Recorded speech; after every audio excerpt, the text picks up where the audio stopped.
Hello everyone, welcome to our channel Ivy legal. आज की video में हम बात करेंगे section 104 of Indian evidence act. हमारी प्लेलिस्ट पे ये सेक्शन 104 चल रहा है और अभी हम बहुत ही क्लोज है सेक्शन एविडेंस एक्ट को खत्म करने में।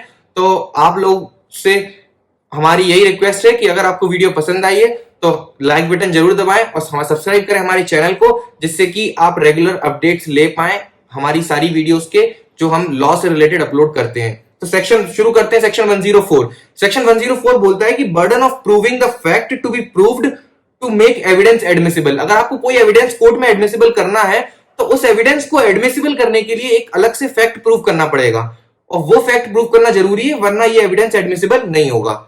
मतलब क्या बोलता है सेक्शन कि one fact lies upon another fact, कोई फैक्ट अगर किसी दूसरे फैक्ट पर डिपेंडेड है तो उस केस में the person who is claiming such facts shall prove the first fact before giving the evidence of second fact। अगर दो फैक्ट्स आपस में इंटरलिंक्ड है और फर्स्ट फैक्ट है एक फैक्ट है जिसके ऊपर दूसरा फैक्ट डिपेंडेड है, तो कोर्ट को यहाँ पर तो मतलब पर्सन जो यहाँ पर दूसरा फैक्ट कोर्ट में प्रूव करना चाह रहा है उसको दूसरे फैक्ट से पहले पहला फैक्ट कोर्ट में प्रूव करना पड़ेगा। दो फैक्ट है, पहला फैक्ट है और दूसरा फैक्ट पहले वाले पर डिपेंडेड है। अगर आपको दूसरा वाला फैक्ट कोर्ट में प्रूव करना है तो इसको प्रूव करने से पहले आपको फर्स्ट फैक्ट को प्रूव करना जरूरी है। ये बताता है सेक्शन 104। एग्जाम्पल के तौर पे हम समझ लेते हैं कि suppose A wishes to prove the dying declaration given by B. अब यहां पर ए कोर्ट में डाइंग डिक्लेरेशन प्रूव कर रहा है कोर्ट में which was declared by B. ठीक है, अब यहां पर पहले ए को ये प्रूव कराना पड़ेगा कि बी सही में मर गया है। समझे आप? पहले ए को ये प्रूव कराना पड़ेगा कि बी की डेथ हो गई। जब बी की डेथ हुई उसके बाद आप उसका डाइंग डिक्लेरेशन प्रूव कर सकते हैं कोर्ट में कि हाँ उसने ये डाइंग डिक्लेरेशन में लिखा था। उसका डाइंग डिक्लेरेशन तब रेलेवेंट होगा when you prove that B on this date B was dead. B अगर मर गया तो उसका डाइंग डिक्लेरेशन वैलिड होगा। समझे आप? तो इसीलिए यहां पर जो डाइंग डिक्लेरेशन वाला फैक्ट है वो डिपेंडेड है उसकी डेथ वाले फैक्ट पे। तो मतलब पहले कोर्ट में क्या प्रूव कराना पड़ेगा कि उसकी डेथ हुई, उसके बाद आप डाइंग डिक्लेरेशन को कोर्ट में प्रूव करा सकते हैं। तो ये था एक बहुत बेसिक सा एग्जांपल। एक और एग्जांपल हम ले लेते हैं कि suppose A wishes to prove by way of secondary evidence the contents of a lost document.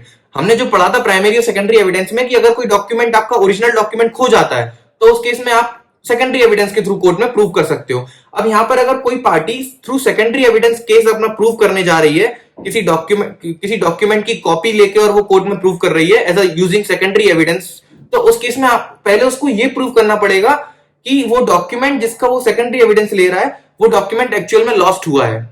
क्योंकि यहां पर फर्स्ट फैक्ट क्या है कि वो जो डॉक्यूमेंट है वो लॉस्ट है और सेकंड है कि आप सेकेंडरी एविडेंस प्रूव कर रहे हो, आप उसकी कॉपी के थ्रू प्रूव कर रहे हो। तो सेकेंडरी एविडेंस को यूज करने से पहले आपको कोर्ट में ये प्रूव कराना है कि वो डॉक्यूमेंट एक्चुअल में लॉस्ट हो गया है। वो डॉक्यूमेंट जब खो गया है तो आप सेकेंडरी एविडेंस यूज कर सकते हो। This is something which is allowed under Indian evidence act.